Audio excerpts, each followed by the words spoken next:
আপনি যদি মৌলভীবাজারের মাঝে বেস্ট খানি দোকানি যাইন তাইলে আপনি যেতে হইবা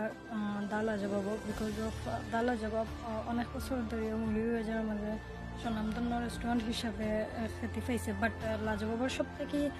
বেস্ট বিষয় হয়েছে যে তার খানি মজা তার ফুড কোয়ালিটি অলওয়েজ 10/10 আর লাজবাবর খানিগুলা যারা যারা টেস্ট করছেন অবশ্যই আমার কইবা খেয়ে কিতা খাইছেন আর লাজবাবর খানিগুলো অ্যাকচুয়ালি অলওয়েজ থেকে বেটার থাকে কারণ হয়েছে গিয়া লাজবাবর খানিটা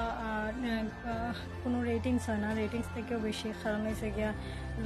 লাজবাবর ফুড অলওয়েজ বেস্ট থাকে অ্যান্ড টেস্টটাও খুব ভালো থাকে যার কারণে আমরা সবরও পছন্দ তালিকার মাঝে সবার আগে লাজবাব আয় সো কার কার কাছে খেয়ে কি যা খুব ট্রাই করছেন লাজবাব অবশ্যই জানাইবা অ্যান্ড আমার কাছে অলওয়েজ লাজবাবর